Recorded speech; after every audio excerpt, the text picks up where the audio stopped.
Patrick's here, V's here, and we're waiting, of course, on Don Hussam to show himself. I'm going to go to you first, Ram, as a Liverpool supporter, long-time member of the Football Terrace. Mate, I know your dad's a Forest fan as well, which is probably going to add insult to injury, but your boys embarrassed you today. W for Bubba Ram. One of the worst performances from a manager and players in a long time. I can't think of one person that had a good game today, barring Alisson, because Alisson's just Alisson. Salah, after what he'd done previously before international break, a shell of himself. Szoboszlai was absolutely horrendous. Gravenberch, way off the pace. But I really want to call out, I praised Arne Slot's substitutions for the last couple of games and even his style of play. But today, the changes that he made, sacrificing control for whatever that he wanted to try and implement, was ridiculous. I thought McAllister was all right, but getting rid of him when the game was starting to get a lot more stretched and a lot more end-to-end, I think it was a big mistake. You've got to keep your players that are able to control the game. And the one thing that we praise Arne Slot for the last couple of games, that we've been a lot more controlling of games. And it showed today. Darwin Núñez, when he came on, did nothing. Gakpo, when he came on, did nothing. Conor Bradley got rinsed left, right, and centre. What's the point of him coming on? Like, an all-round bad day in the office. But again, I am not going to, I'm not going to be overly exude. I'm not going to shout. I'm not going to scream. I'm not going to say Slot out. It's one bad day in the office. We move. That's all we got to do. These things are going to happen. We signed up for it.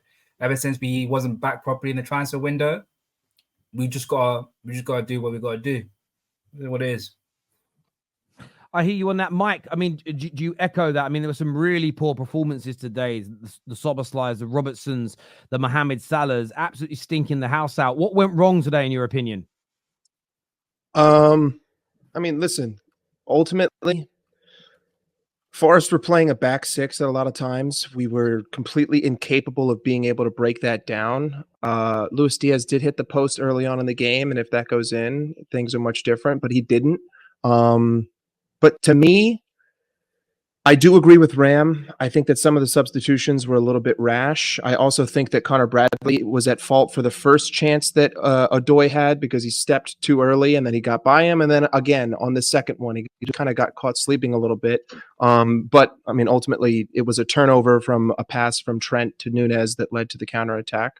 I don't think that Forest had too many opportunities, though. I think in total, what they had like 4 or 5 shot attempts.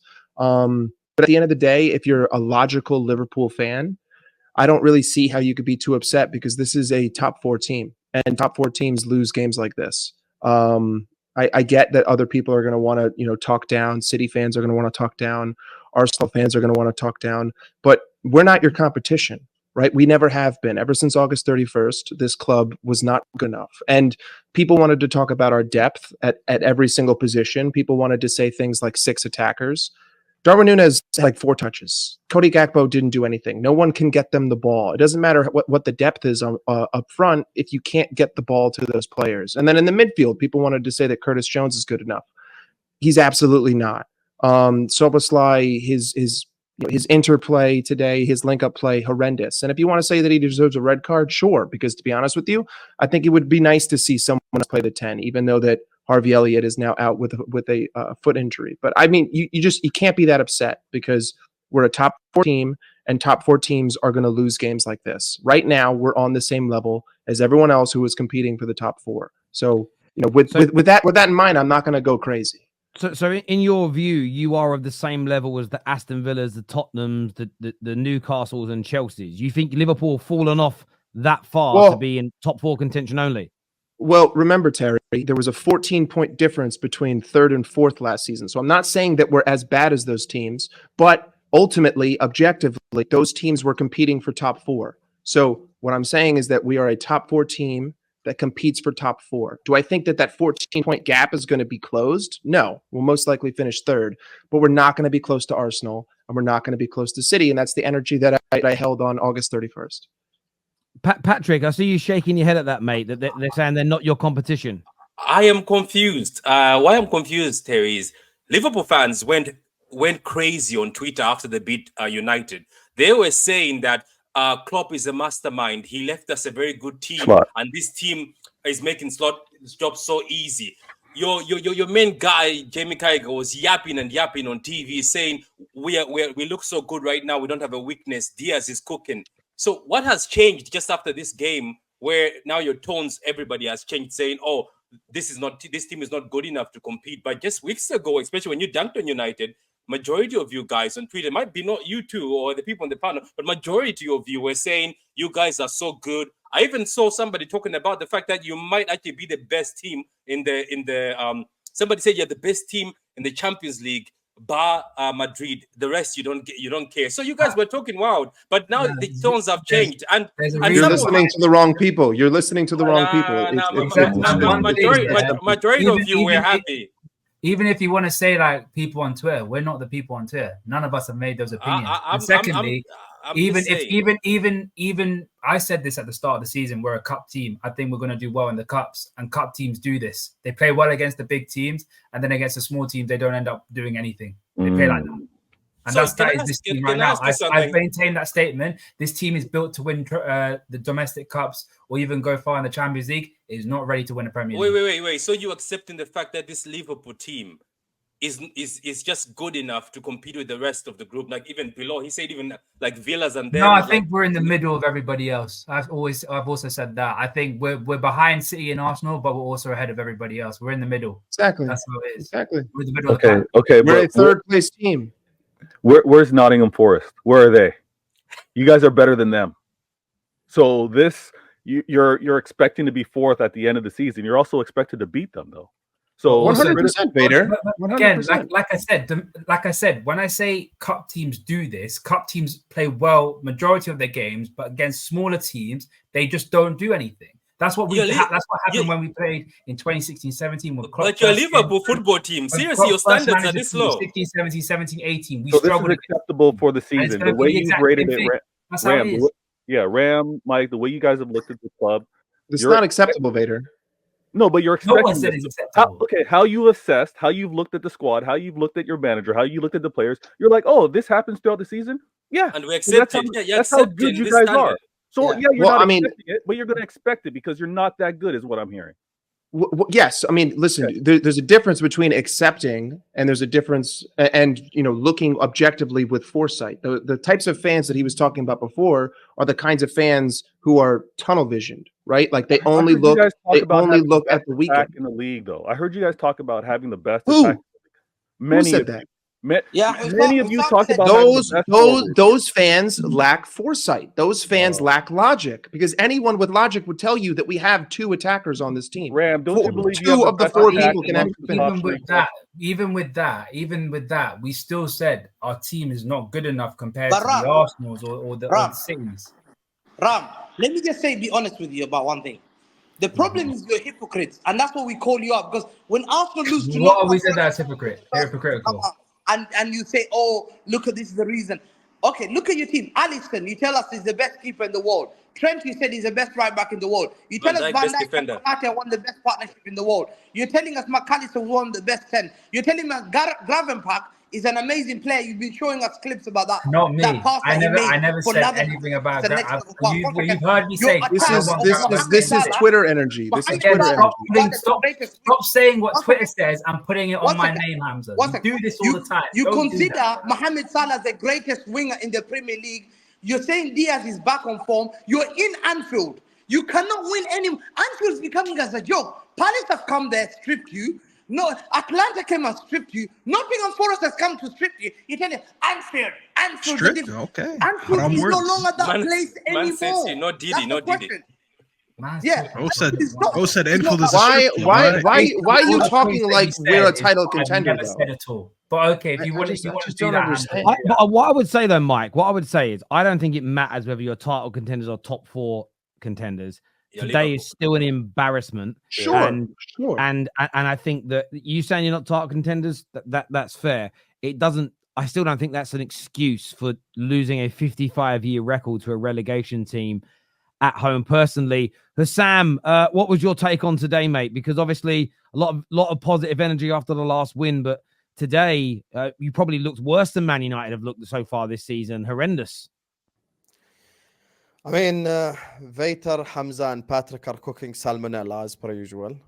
Just arguing with voices in their heads. First of all. Second of all, yes, we do have the best front line in the league in terms of depth as a 6.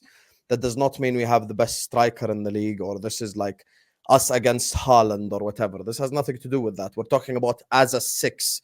Obviously, they're better than Doku and Grealish and all these shit players you have. So, yeah. Now back to the topic of today's game.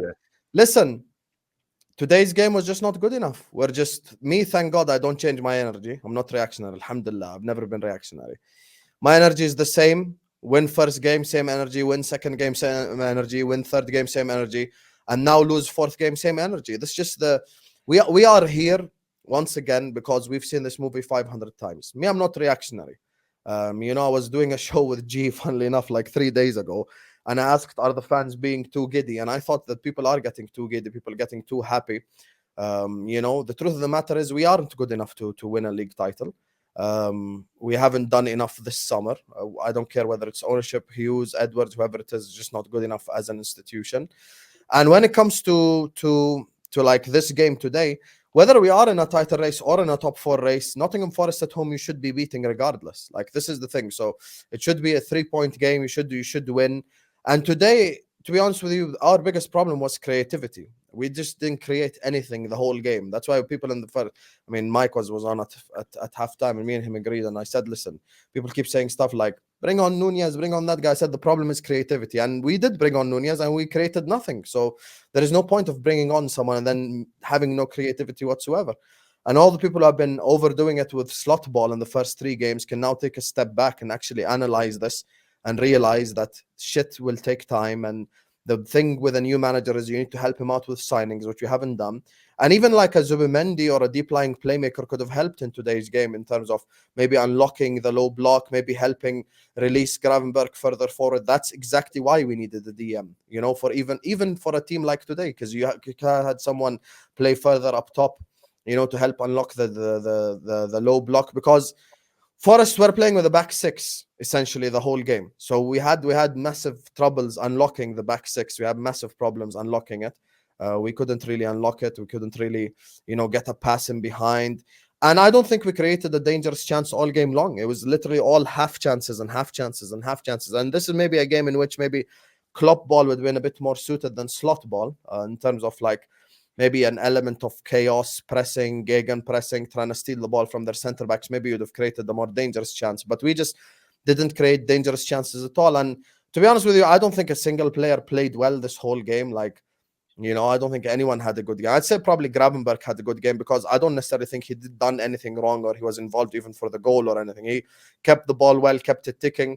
The problem is for me today, every frontline player didn't play well. And the 10 behind them didn't play well, who was Szoboszlai. Szoboszlai had an all-time stinker today.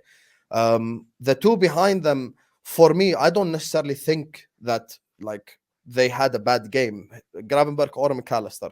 Curtis Jones, I'm not even going to say anything because it's 2024 and I have respect and shame for myself. So I'm not going to say anything about Curtis Jones. But we were dog shit today, to be honest with you.